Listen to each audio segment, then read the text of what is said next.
mas eu gostaria que você tivesse a concentração, aquilo que Deus quer dizer ao seu coração e à sua vida nesse momento. Nós estamos nessa série de mensagens que fala sobre o encontro com Deus em lugares comuns, e a nossa proposta é falar sobre lugares bíblicos que têm significado, que possuem alguma significância, alguma relevância para a nossa vida e para a nossa história. Então nós temos falado aí sobre Cafarnaum, falamos sobre Jerusalém, e hoje eu gostaria de falar com você sobre o Egito. O que é o Egito? Do que se trata? Não é apenas uma região geográfica. O que eu preciso que você entenda essa noite, que o Egito não é aquele país que está localizado ao norte da África e que faz fronteira com o Oriente Médio. O que eu quero que você lembre hoje, que o Egito não é apenas aquele lugar que tem as grandes pirâmides de Gizé. Eu quero que você se lembre que o Egito não é apenas a grande cultura, uma das mais tecnológicas e mais avançadas civilizações do mundo antigo. Eu quero que você entenda hoje que o Egito é uma cultura, é um sistema de valores do anti-reino. Tudo que é contra a vontade de Deus, tudo que se manifesta contra o povo de Deus, está localizado dentro da perspectiva do Egito no mundo antigo. É lógico que hoje nós estamos falando de um Egito civilizado, um Egito pós-moderno, mas não é esse que eu quero te lembrar. Eu quero lembrar do Egito como símbolo de opressão e escravidão, que por lá manteve 450 anos o povo de Israel sob trabalhos forçados. Não sei se você conhece bem a história, mas em Gênesis capítulo de número 2, Deus chama Abraão dizendo: Abraão, sai da terra que você está, que era Ur dos Caldeus, e vai para a terra que eu te mostrarei e tu serás uma bênção. Abraão foi e chegou e se estabeleceu na terra de Canaã. Canaã é a terra que Deus preparou para que o povo de Israel se estabelecesse e fosse frutífero. Entretanto, depois de um tempo, depois de Abraão e Isaque, chega Jacó. E no período de Jacó, houve uma grande fome no território de Israel, especialmente na cidade de Canaã. Mas graças a um administrador egípcio chamado José, que era hebreu do povo de Israel, eles conseguiram manter durante 7 anos de colheita farta, 7 anos para passar pela miséria e pela dificuldade. Jacó, ouvindo que havia alimento no Egito, pediu para os seus filhos: desçam ao Egito, de Canaã ao norte, ao Egito mais ao sul, e vão buscar alimento para que a gente não morra de fome. E o resto da história você conhece. José se revela aos irmãos, pede para trazer toda a família para aquele lugar, e lá a família fica na terra do Egito durante toda a geração de José. Lá eles são tratados como a família do primeiro-ministro do Egito, em alta estima, em alta nobreza. O problema, queridos irmãos, é que com o decorrer do tempo, morreu o faraó.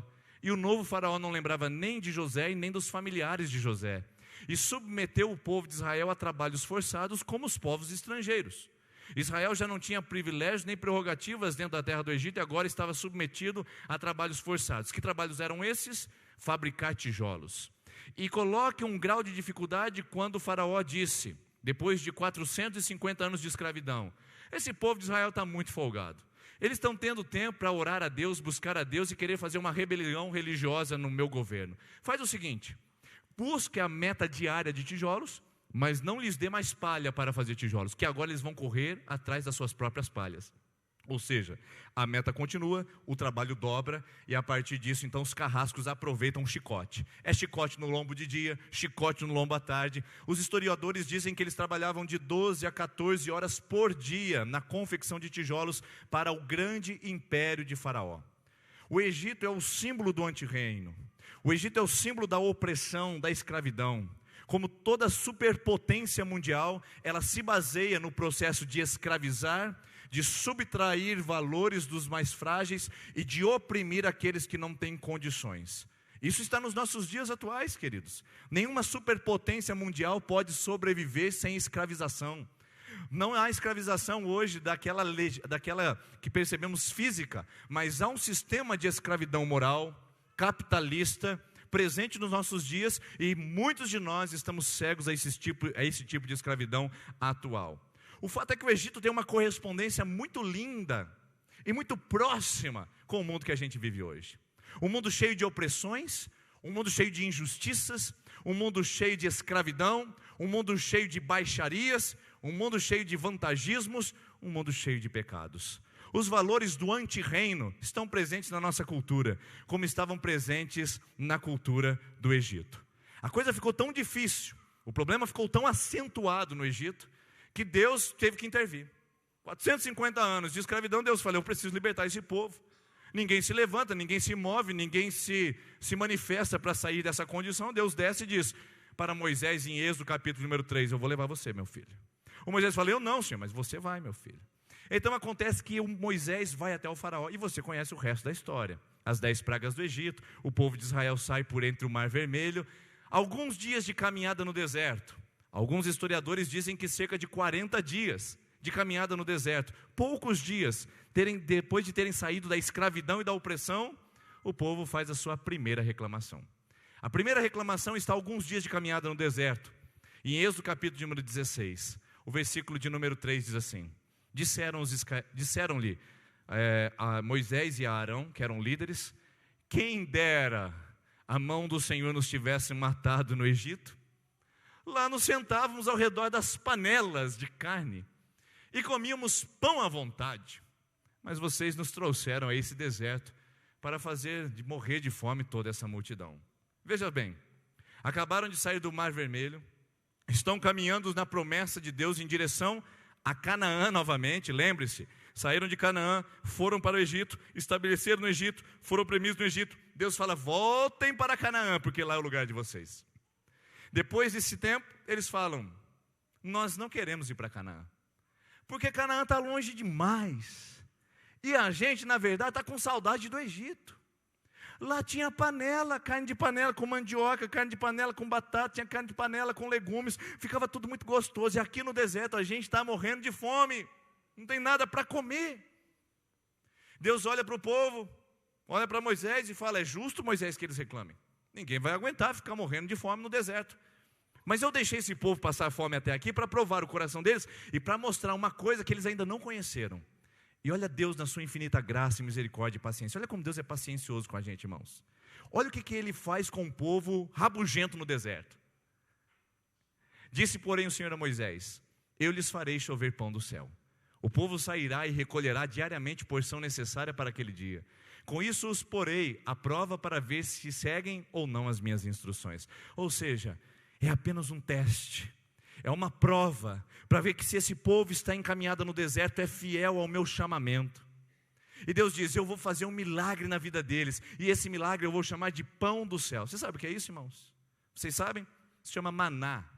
Quando você fala recebi o meu maná, maná era uma casca que aparecia durante o orvalho da manhã no solo. Era parecido com uma resina que ficava sobre o solo. Os israelitas iam lá e colhiam essa resina. Era como uma semente que era macetada ou amassada nos pilões, e lá se tornava então alguma forma de fazer bolos, pães. Tinha gosto de bolo de azeite, diz as Escrituras. Eles não tinham que fazer nada. Era só abrir a tenda, dar alguns passos em direção para fora, e de repente estava o maná diante de seus olhos. Todos os dias eles colhiam.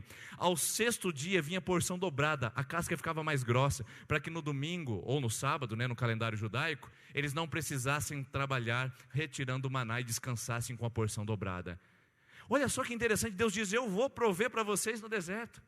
E eu imagino aquele povo, o primeiro dia que abriu a tenda, disse: uau, o que é isso? Foram comer do maná. Segundo dia, abriram a tenda: uau, vamos fazer bolo de maná, vamos fazer torta de maná. Quinto dia, vamos fazer arroz de maná, vamos fazer agora churrasco de maná. Eles começaram, era maná no almoço, maná na janta, maná no café da manhã, era maná para cá, maná para lá, maná para cá, maná para lá. Chegou uma hora que esse povo falou assim: ficou muito cruel esse cardápio, ficou muito previsível, nossa gastronomia diminuiu de qualidade. A gente está agora vivendo um outro padrão, e nós precisamos agora, de algo mais que isso. E então o povo de Israel faz a sua segunda reclamação, que está registrada em Números capítulo 11. Olha lá o que está escrito, versículo 4. Um bando de estrangeiros que havia no meio deles, olha essa palavra interessante, um bando de estrangeiros, encheu-se de desejo, de gula, e até os próprios israelitas tornaram a queixar-se e diziam: se tivéssemos carne para comer. Nós nos lembramos dos peixes que comíamos de graça no Egito, e também dos pepinos, das melancias, dos alhos porós, das cebolas e dos alhos, mas agora perdemos o apetite. A gente agora não tem mais vontade de comer esse negócio. Nós não vamos agora comer, porque olha só, antes tinha pepino, melancia, alho poró, cebola, alho, tinha bolo de leite ninho, tinha tudo maravilhoso, que tremendo. Mas agora a gente só tem maná. A gente não vê mais nada a não ser maná.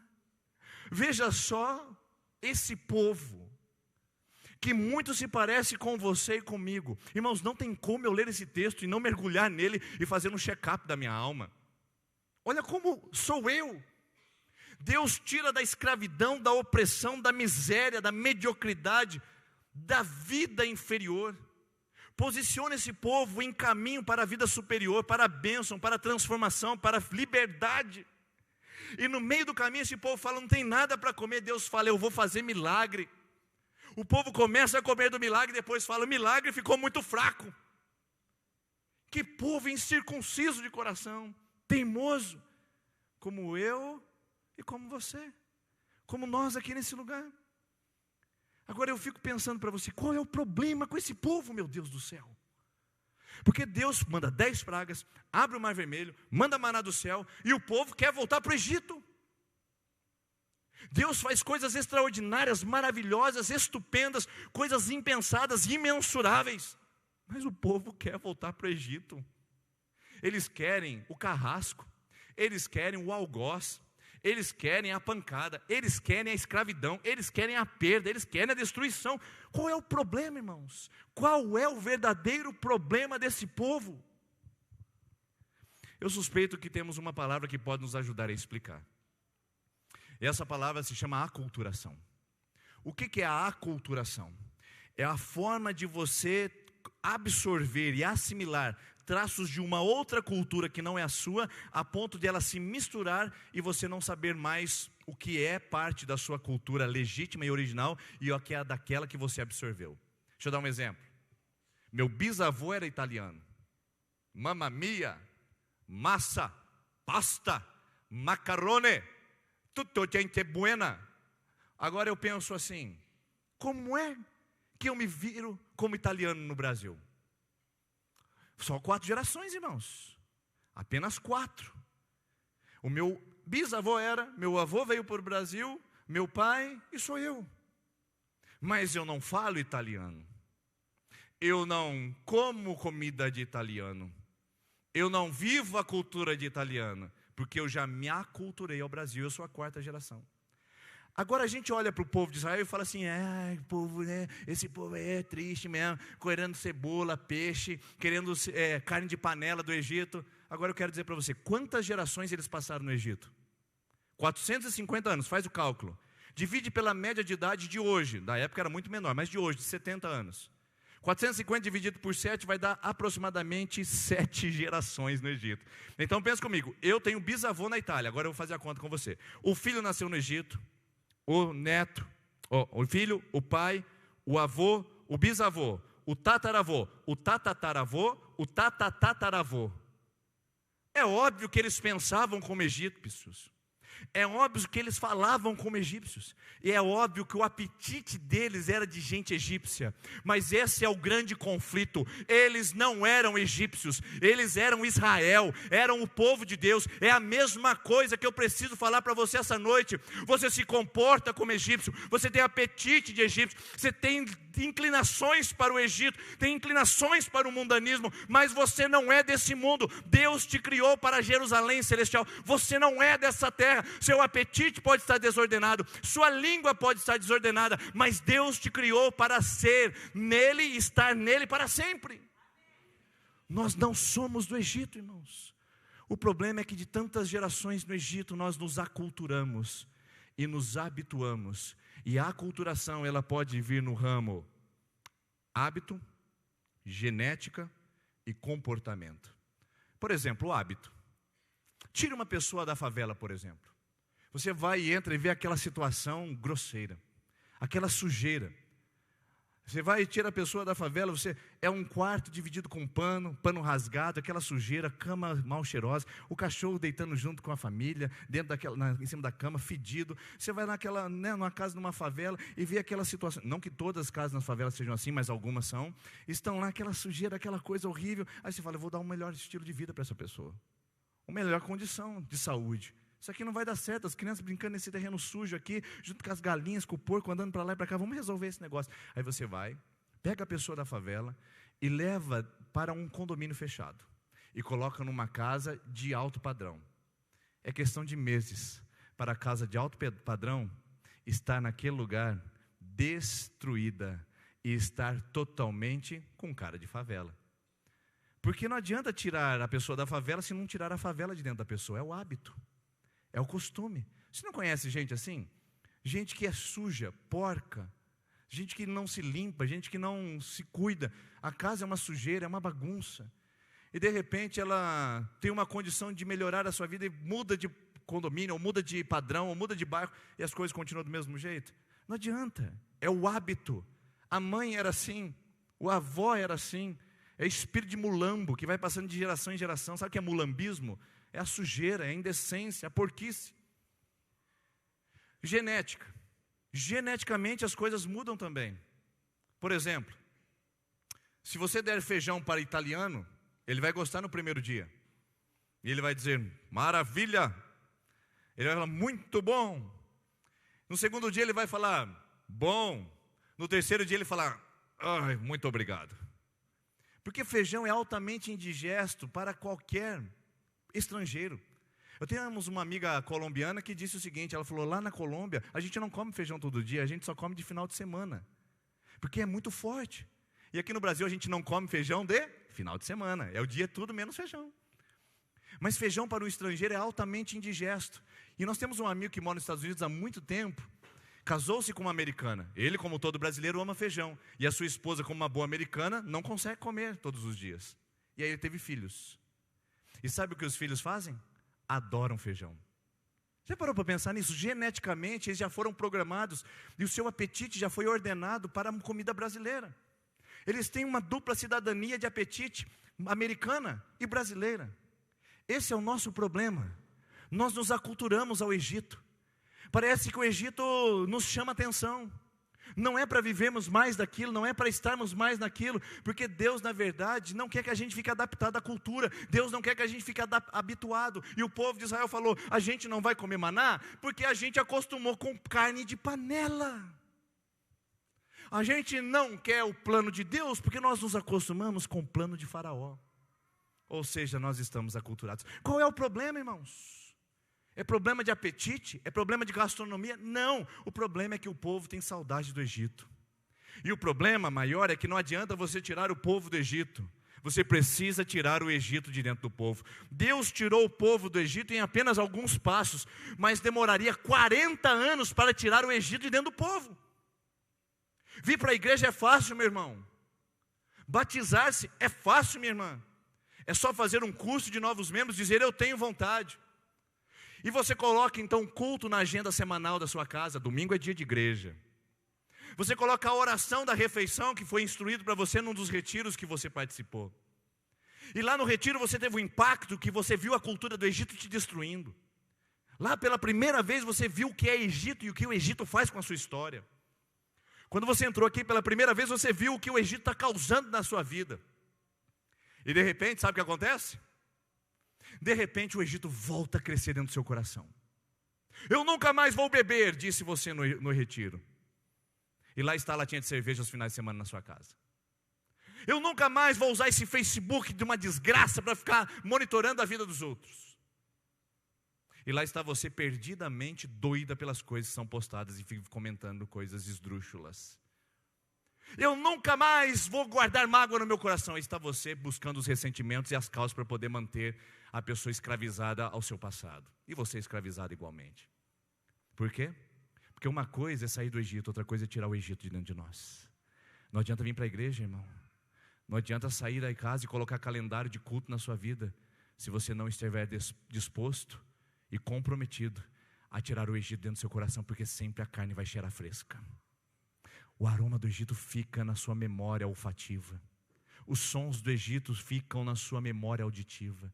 E sua mente começa a ser dobrada para que você volte para o Egito. Qual é o verdadeiro problema? Nosso. Por que muitas pessoas não conseguem se manter fiéis na palavra? Porque muitas pessoas entram por essa igreja, sentam nesses bancos e depois saem e não voltam mais? Porque muitas pessoas se batizam e não continuam servindo a Cristo? Sabe por quê? Porque o Egito gritou alto novamente no seu coração. Tentaram sair dele, mas não fizeram um processo de expulsão e de descarte daquele Egito interior que sacode o nosso coração e que abala o nosso coração para voltarmos a ele. Você quer ver o que acontece? Esse é o grande problema. O problema é esse. Olha só a peregrinação do povo pelo deserto. Eu vou mostrar para você aqui, ó. Ali está a terra de Gósen à sua esquerda, e lá está a terra de Canaã ao norte à sua direita. Deus diz para o povo de Israel: eu vou levar vocês para Canaã. Olha lá, pessoal, é direto e reto. 40 dias de caminhada, menos do que 700 quilômetros de distância. Esse povo em 40 dias estaria em Canaã. Mas por que não estavam lá? Por que não chegaram? Está vendo o outro, a trilha? Vou voltar aqui. Está vendo esse caminho? É o caminho que eles fizeram durante 40 anos no deserto, zigue-zague. Ficaram peregrinando no deserto, sabe por quê? Porque Deus sabia que não adiantava tirar aquele povo do Egito. E era necessário que uma geração inteira fosse perdida no deserto, para que o Egito saísse dentro deles. 40 anos era a média de idade das pessoas na época. Uma geração inteira precisava morrer no deserto, para que a outra geração, que nunca sentiu o cheiro das panelas do Egito, que nunca ouviu o canto da sereia do Egito, que nunca viu o poder faraônico, que nunca se submeteu à escravidão egípcia, uma geração que nunca sentiu a força do império egípcio, teria que morrer no deserto para que a outra geração pudesse entrar. Porque a geração de 40 anos no deserto, sabe o que eles fizeram? Não vamos para Canaã não, a terra tem gigante. Lembra de Josué e de Calebe? Tem gigante, mas a terra é boa. Os mais velhos disseram, a terra é boa, mas tem gigante. E Deus manda esse povo peregrinar para o deserto, para que no deserto o Egito seja desintoxicado do povo de Israel. 450 anos de cativeiro precisa ser confrontado com 40 anos de deserto. Irmãos, sempre haverá um remédio para desintoxicarmos-nos do Egito. E eu quero dar para você a receita. Anote aí, importante. Você não vai encontrar nas farmácias daqui da cidade, e nem nos melhores tratamentos médicos do nosso país. Aliás, você não encontrará essa cura em nenhum outro lugar, senão nesse lindo, maravilhoso e pedagógico lugar chamado deserto. Se você quer se desintoxicar do Egito, o melhor caminho é o deserto. Só que é no deserto que muitas pessoas morrem. E eu quero perguntar para você essa noite que veio nesse lugar, você que está pensando em desistir, você que está pensando em abrir mão, você que está dizendo, mas no Egito era tão bom, lá no Egito eu não sofria, lá no Egito eu não tinha oposição da minha família, lá no Egito não me faltava dinheiro, lá no Egito eu não tinha essas crises, esses problemas, lá no Egito era tão bom. Você que quer voltar para o Egito, eu quero dizer para você, cuidado. Você está apenas passando pelo deserto, e Deus está desintoxicando a sua alma. Deus está te preparando para a terra de Canaã, a terra que emana leite e mel, e não para você voltar para o Egito, para as panelas de carne. Você está no deserto, mas o Egito não é o caminho de retorno. O que Deus quer fazer com você é te colocar em direção à terra que emana leite e mel. Não desista, meu irmão. Só que muitos de nós desistimos, muitos de nós paramos, e muitos de nós sucumbimos, porque no deserto a gente esquece do que Deus tem para nós e voltamos a nos apegar naquilo que nós já possuímos um dia. Eu vou colocar uma frase aqui para você, e essa frase é interessante para você ter no seu coração, porque na verdade essa é a razão por que muitos de nós não nos firmamos no Evangelho. Eu estou vendo teu rostinho aqui esse domingo, mas eu me pergunto se eu verei no próximo domingo. Eu estou vendo você com a sua família aqui nesse domingo, mas eu pergunto se eu te verei no mês que vem. Estou vendo você aqui e me pergunto se eu verei daqui 5 anos ou 10 anos. Sabe por quê? Porque muita gente para no deserto, e por um motivo apenas. E essa frase vai esclarecer o porquê paramos. Lembre-se de como o Senhor seu Deus os conduziu por todo o caminho no deserto. durante esses 40 anos para humilhá-los.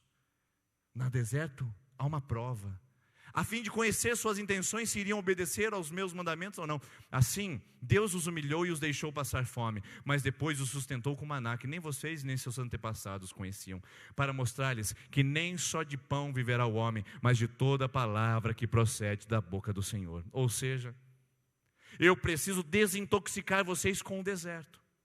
É por isso que muitos não permanecem, irmãos, porque ninguém quer passar pela prova, ninguém quer ter o seu ego transformado, ninguém quer ter a sua cultura confrontada. Todos nós queremos abraçar o Egito e falarmos: foi assim que eu aprendi. E quando vem a humilhação, quando vem o descaso, quando vem o problema, quando vem o sintoma de abandono, nós simplesmente sucumbimos e desistimos da caminhada. Eu quero lembrar você uma coisa muito importante. Entre a escravidão do Egito e a terra prometida, sempre, repito, sempre haverá um deserto. Não pense, irmão, que a saída do Egito é direto para a terra de Canaã.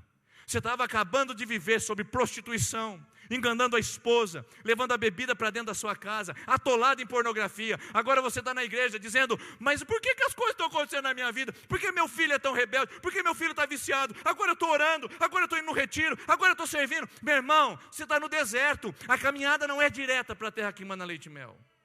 Tem que mudar a semeadura no meio do caminho. Foram 450 anos de escravidão, você entende isso? Você está aqui na igreja faz 20 anos. E agora que você começou a colher os frutos da terra prometida. Mas talvez você esteja aqui na igreja pela primeira semana, ou talvez um ano, e passou 35 anos semeando no Egito, escravo do Egito. E essa caminhada para a terra que emana leite e mel não é direta. Tem que ter deserto, tem que desintoxicar a alma, tem que aprender a depender de Deus, tem que ser humilhado no deserto. Isso faz parte comigo, com você e com qualquer pessoa que anda no Evangelho. E eu não quero te desestimular. Eu só quero ser realista. Você jovem que quer abandonar essa vida do Egito, espera o deserto, meu filho. Porque não tem Canaã sem deserto. Não tem terra que emana leite e mel sem passar pela prova do deserto. Porque é lá que a gente desintoxica. Porque se Israel saísse direto de Canaã para o Egito, sabe o que aconteceria? Do Egito para Canaã, sabe o que aconteceria? Eles se autodestruiriam pelos valores do antirreino entre eles. Eles aprenderam que o caminho mais fácil é escravizar. Eles aprenderam que o caminho mais fácil é oprimir. Eles aprenderam que uma potência mundial consegue grandes feitos e que o caminho militar é o caminho para a dependência, para a conquista de novas terras.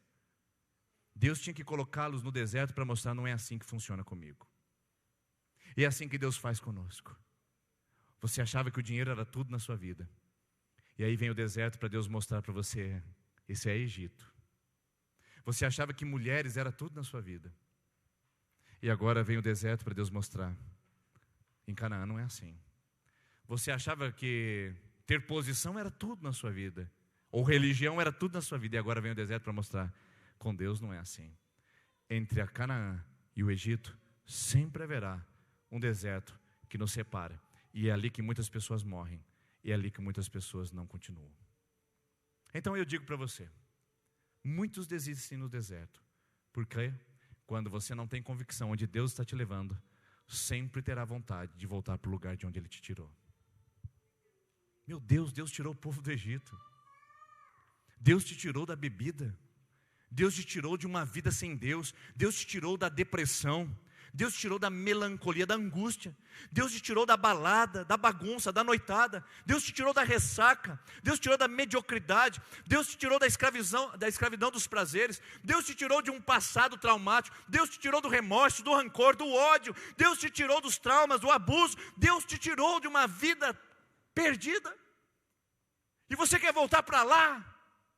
Ora, irmãos, isso é Egito. Nosso apetite ainda está desordenado. Nós precisamos nos lembrar que quando nós não sabemos para onde Deus está nos levando, a terra do Egito é sempre uma proposta viável para voltarmos, sempre uma proposta viável para retornarmos. Eu estou caminhando para Canaã, mas se eu não sei onde é, o Egito é um caminho rápido para eu voltar. Se você não consegue ver sua família restaurada, seu casamento abençoado, sua vida íntegra, se você não consegue ver Deus provendo, Deus cuidando, Deus abençoando, o Egito vai ser um caminho possível para você de novo. Quem não sabe para onde Deus está levando, geralmente volta para o lugar de onde Deus o tirou. Estava no crime, Deus o chama, a igreja o acolhe, e de repente não é fácil viver longe do crime. E se volta para o crime para poder lá tirar o seu sustento. Estava na bagunça, estava no oba-oba, estava nas baladas. De repente sai das baladas e sofre com a solidão de sábado à noite. Ao invés de perceber a graça de Deus que está conduzindo para um novo nível de vida, lembra-se da solidão e volta os olhos para o Egito e fala: puxa, era tão bom quando eu tinha amigos. Quando você não sabe para onde Deus está te levando, você sempre vai sentir o cheiro do Egito e vontade de voltar para lá. Por quê? Porque não adianta sair do Egito se não tirar o Egito de dentro de nós. Não adianta. É como você pegar uma porquinha, bonitinha, cheirosinha. Tem porco cheirosinho? Não, né, irmãos? Mas como você quer melhorar esse porquinho, você pega e leva no pet shop. Vai lá e leva no pet shop, coloca o porquinho e diz: ó, aqui está a minha porquinha. Eu quero que você faça uma tosa higiênica, faça um banho, né, com aromas egípcios, quem sabe. E a porquinha fica cheirosa, bonita, e até coloca um lacinho na cabeça dela. Quando ela chega na sua casa, ela está bonita, cheirosa e com lacinho. Mas quando você solta ela no quintal, a primeira poça de lama é o caminho direto que essa porca vai. Sabe por quê? Porque você pode ter levado no pet shop, mas você não mudou a natureza dela, ela ainda é porca. Será que você entendeu a comparação? Vai no retiro, vem na igreja, dá um banhinho, fica bonitinho por fora, fica até cheirosinho, tem uma aparência externa, mas se não tirar o Egito de dentro, irmãos, a hora que solta nesse mundo, volta para a lama, volta para o vômito, porque não adianta tirar do Egito se não tirarmos o Egito de dentro de nós. Pare de flertar com o Egito, meu querido. Pare de brincar com as coisas do faraó, minha filha. Esse lugar não te pertence mais. Saia de lá uma vez por todas, dê um basta nisso e diga: eu não sou porco, eu não vou voltar para a lama, eu não vou viver essa miséria de vida. Olha o que Pedro diz a respeito dos cristãos que abandonavam a fé e voltavam para o mau caminho. Olha o que Pedro diz: teria sido melhor que não tivessem conhecido o caminho da justiça, do que depois de terem conhecido, voltarem as costas para o santo mandamento que lhes foi transmitido. Confirma-se neles que é verdadeiro o provérbio: o cão voltou ao seu vômito, e ainda, a porca lavada voltou a revolver-se na lama. Pedro faz essa comparação da porca, não eu. Está na sua Bíblia e na minha Bíblia.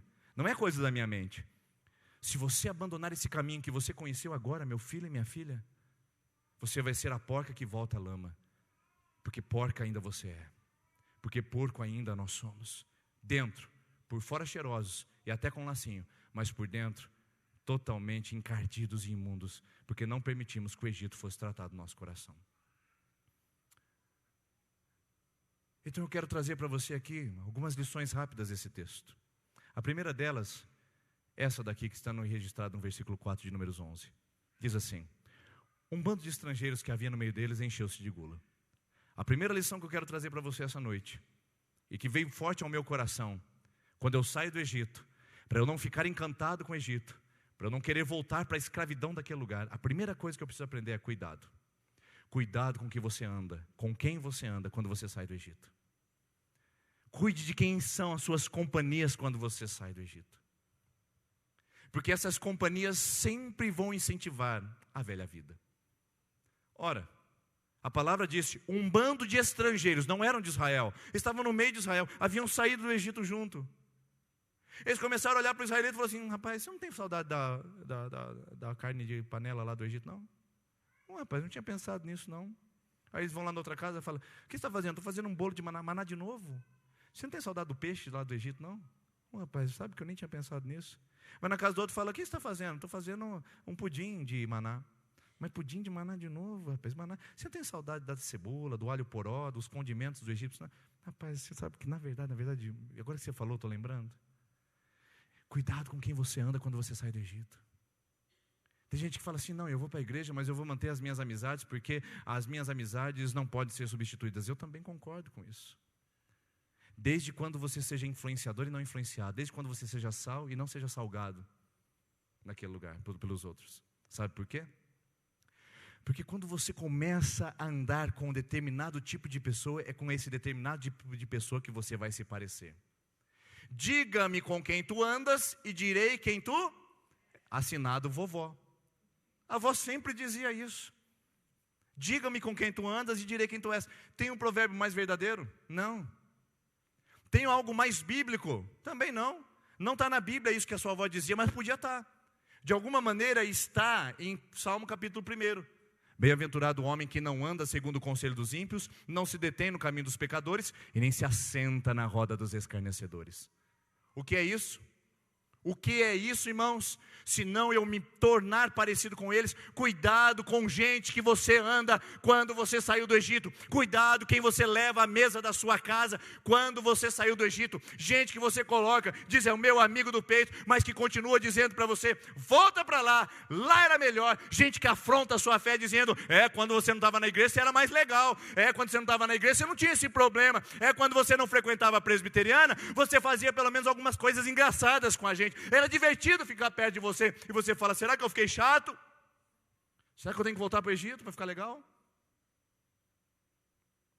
Se voltar para o Egito significa ser legal, eu prefiro ser chato, irmãos.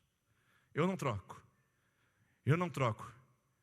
Gente que senta à sua mesa fica te lembrando do seu passado. O que você está fazendo com essa pessoa perto de você ainda, meu filho? Por que você não deu um basta nisso tudo? Senta na mesa e a pessoa começa a falar, rapaz, já passei por essas situações constrangedoras. Nós fomos uma vez jantar na casa de uma pessoa que não é da igreja, e alguns irmãos da igreja foram nos acompanhar.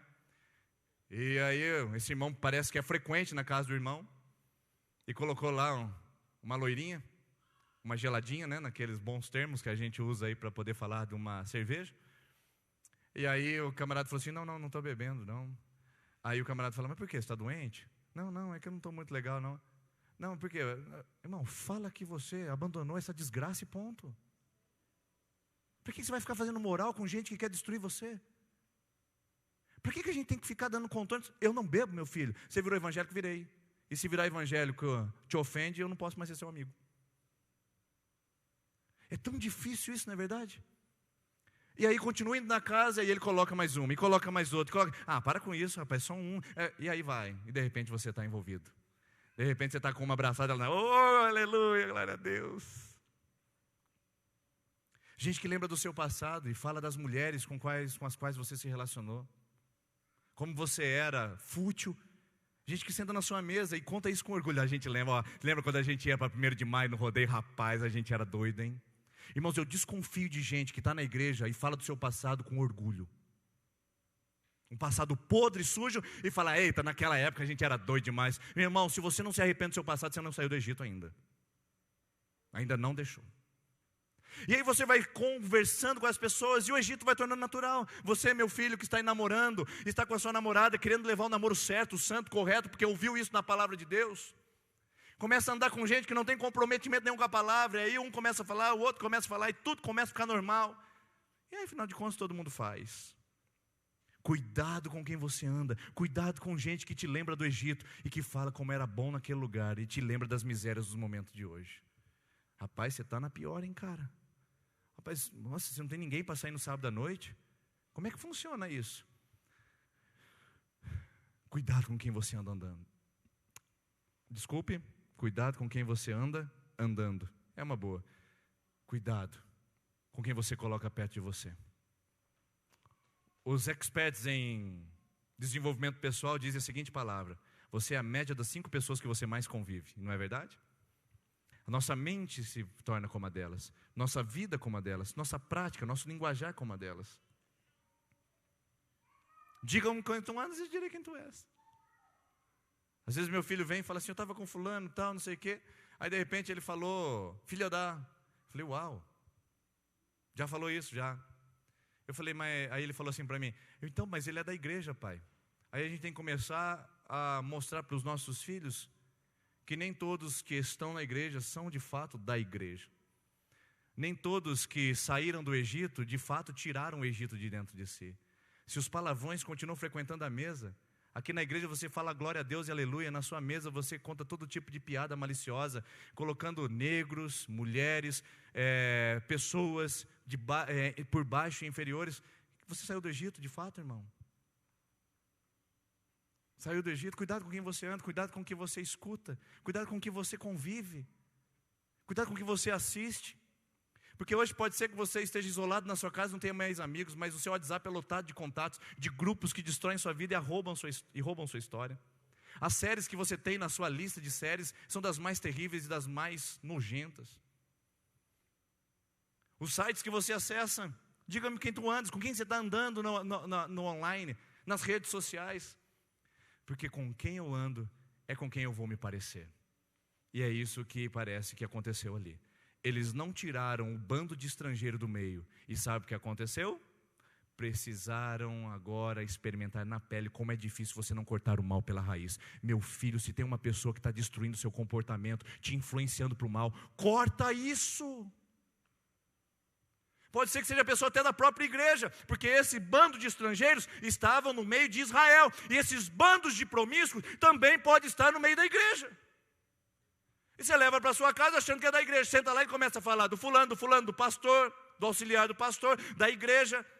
E eu já vi muita divisão acontecendo em igrejas, estava numa dessas no final de semana, que começa tudo isso. É uma conversinha de mesa com gente incrédula, gente que não saiu do Egito, gente que quer fazer as coisas do seu jeito. E de repente lá estão. Irmãos, eu não fui só pastor na vida, eu também fui membro de igreja, sabia? Eu também sei o que acontece com a membresia, porque eu também já fui membro de igreja. Cuidado com quem você anda até dentro da própria igreja. Uau, pastor, que coisa, hein? Pois bem, eu quero te dar essa advertência. Esse bando de estrangeiros estava no meio de Israel, assim como um bando de pessoas que não saíram do Egito, da alma, estão dentro da igreja. Cabe a você dizer um basta nisso.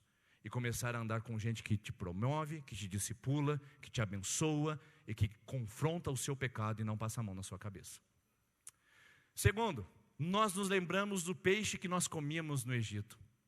Segundo cuidado que você tem que tomar, cuide com a sua memória. Cuide dos seus pensamentos quando você sair do Egito.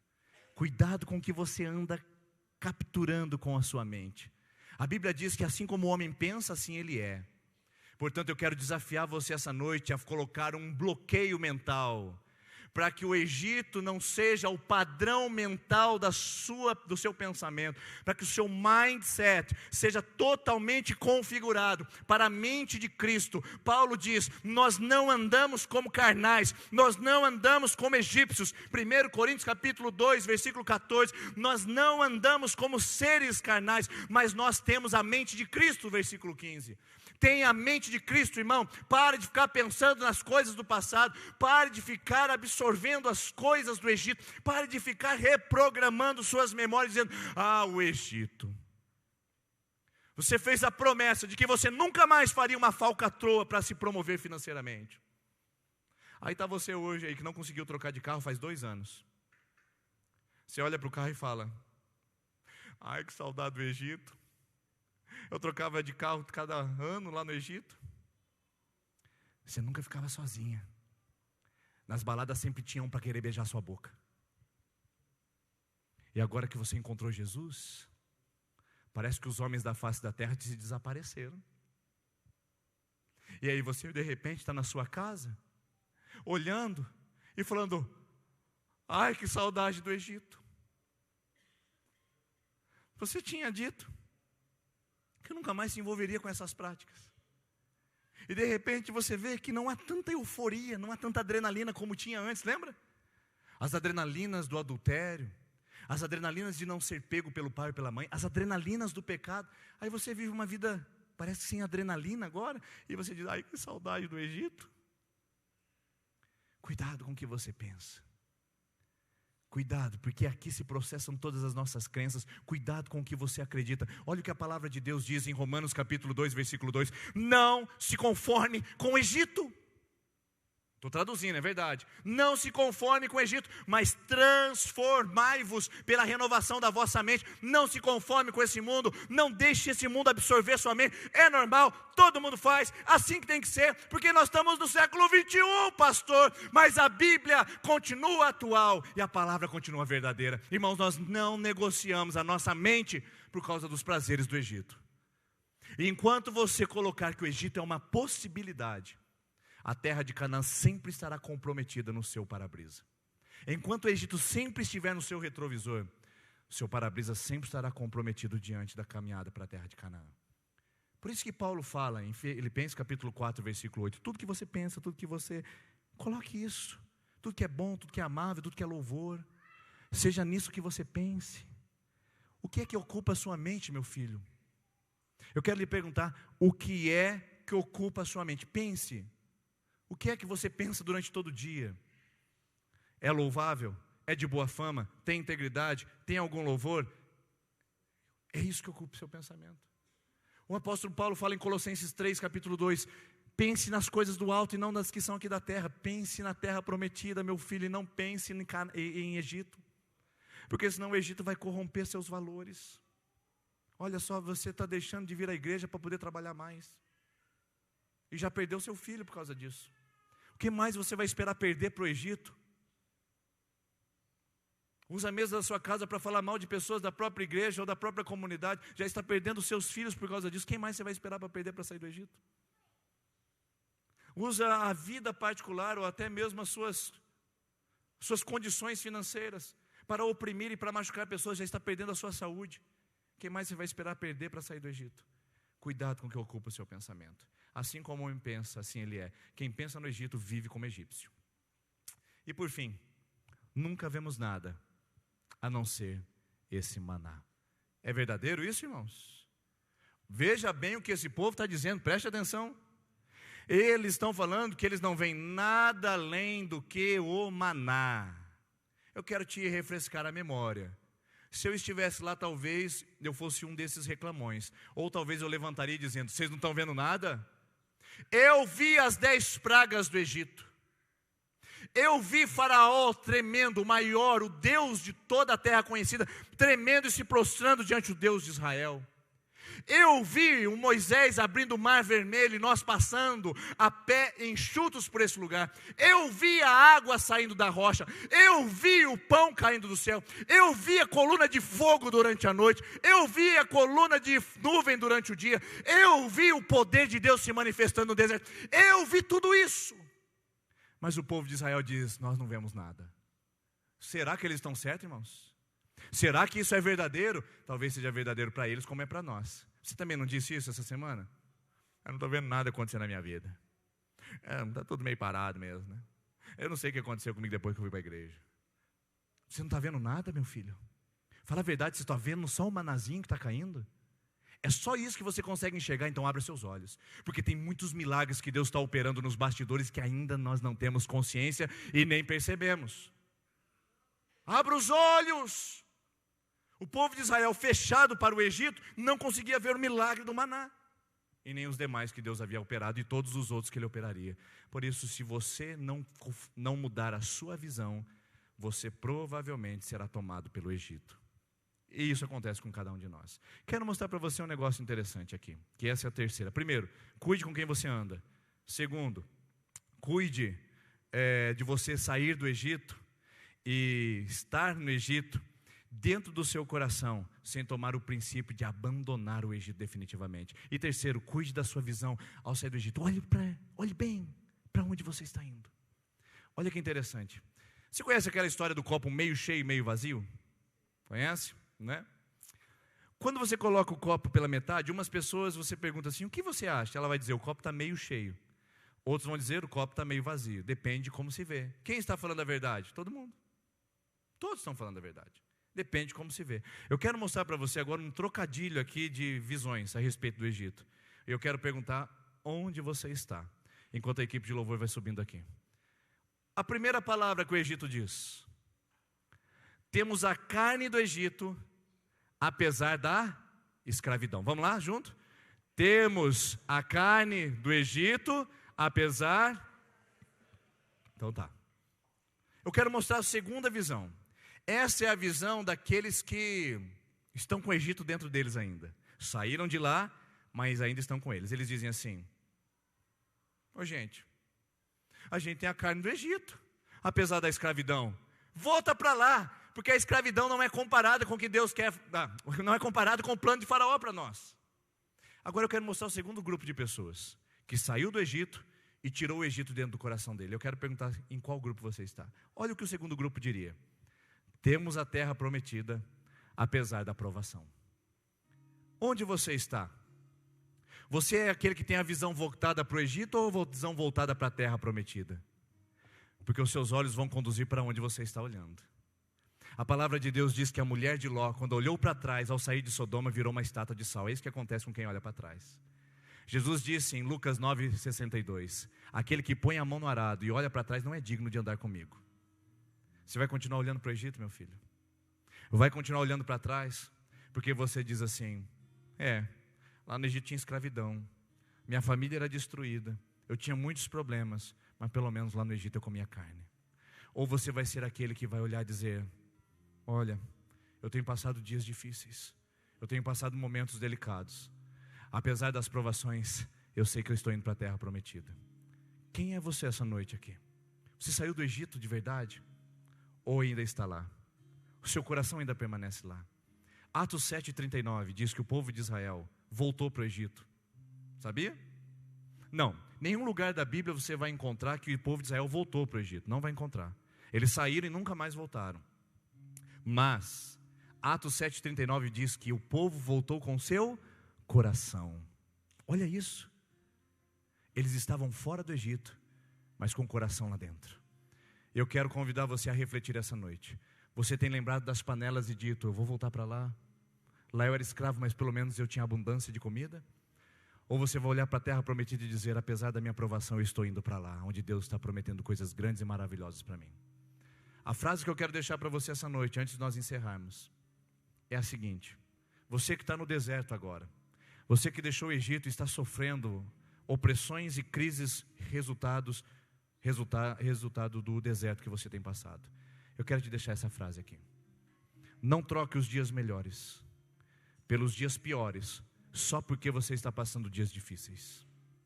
Por favor, meu filho, jovem, não volte a comer bobagem do Egito. Não volte para a lama. Deus te tirou de lá. Permaneça caminhando. Deus vai te honrar. Deus vai abrir a porta para você. Homem, mulher que está aqui me ouvindo essa noite, não volte para o Egito. Lá não é o seu lugar. Por favor. Ouça não um pastor clamando a você, mas ouça Deus falando para você, não volte para o Egito. Por favor. Lá tem carne, mas lá você é escravo. Lá tem carne, mas lá você é judiado. Aqui você pode ser provado, mas tem a graça e o poder de Deus sobre a sua vida.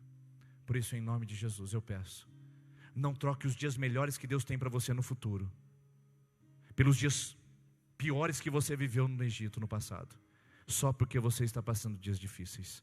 Coloque-se em pé, por favor. Eu quero orar com você nesse momento. Eu quero traduzir isso aqui para ficar melhor ainda. E eu quero que você me ajude a entender isso essa noite, porque isso é para mim, é para você. Não troque a terra prometida pelo Egito só porque você está no deserto, entendeu? Não troque o que Deus tem de melhor pelo que tem de pior só porque você está num momento difícil. Continue, marche. Eu sei que no Egito tinha coisas boas, não só tem coisas ruins. Eu sei que no Egito tinha coisas agradáveis, não tinham só coisas ruins, mas Deus não quer você lá. Deus quer que você tire o bom para começar a alcançar o melhor. Feche seus olhos, por favor, apague as luzes. Eu quero que você medite sobre isso. Onde você tem pisado, meu filho? Onde você tem pisado, minha filha? Qual é o seu verdadeiro apetite? Como está a sua casa? O pai já entrou? Ele já limpou? Ele já deixou essa casa desfavelada, limpa, organizada? Ou a sua casa se tornou uma favela novamente? Cheio de apetrechos mundanos? Cheio de coisas obscuras? Você está sujando a sua casa novamente? E a palavra de Deus diz que quando Cristo entra, essa casa é limpa, essa casa é adornada, essa casa é preparada para que só Cristo reine. E quando você não deixa Cristo reinar, a casa fica vazia, e vem 7 demônios, e voltam para aquele lugar, e deixam um estado pior do que o anterior. Não volte para o Egito, porque o estado é pior do que o anterior. A escravidão será pior, a opressão será pior. Por favor, não volte para o Egito. Entregue a sua casa ao Pai. Entregue a sua casa, não deixe ela com aparência de favela. Deixe que o Pai a limpe, a adorne, a mobile, a prepare para você viver em direção à promessa dele. Mesmo que no deserto o seu coração estará sendo preparado para ser a residência do Rei dos Reis, do Senhor dos Senhores. Eu não volto para o Egito, porque eu estou encaminhado à terra prometida. Eu não volto para lá. Você pode dizer amém? Então diga conosco: essa casa é a sua casa. Não entregue essa casa ao Egito. Não entregue essa casa ao maligno. Essa casa pertence a Cristo. Saia do Egito. Saia do Egito. Limpe a sua casa. Sustente essa casa limpa. Diga não às cebolas, aos alhos, aos melões, à carne do Egito, à podridão. Diga não. Nós deixamos ela pra você, Jesus. Você pode dizer isso com mais convicção? Essa casa é sua casa. Só sua, Senhor. Só sua. Só para o Senhor entrar. Fica à vontade. Remova as coisas do lugar. Transforme. Muda, Senhor, a nossa casa. Senhor, transforma a nossa casa. Senhor, muda a nossa história. Venha, se revele a nós. Senhor, venha. Apareça, que o teu nome cresça, enche este lugar, enche a nossa casa, ocupe cada vazio. Apareça, que o teu nome cresça, vem me incendiar, vem me incendiar. Você sabe qual é a melhor forma de Deus destruir as coisas do passado? Sabe qual é a melhor forma de Deus destruir o lixo do passado? Incineração. É fogo, irmão. É fogo do Espírito Santo sobre a nossa vida e sobre o nosso coração. Quem não tem fogo do Espírito mantém lixo acumulado. Deixa o Espírito Santo entrar. Deixa o Espírito Santo trabalhar. Deixa ele queimar seu coração. E junto com esse agir vem a incineração dos pecados. Por isso vamos dizer que ele apareça e que venha incendiar o nosso coração. Feche os seus olhos. Senhor, nós estamos pedindo: queima o nosso coração. Queima o lixo que está presente. Queima, Senhor, as coisas do passado. Queima, queima, queima essa noite tudo aquilo que não é seu, tudo aquilo que é memória do passado, tudo aquilo que é gigolô do passado, tudo aquilo, ó Deus, que é coisas do passado.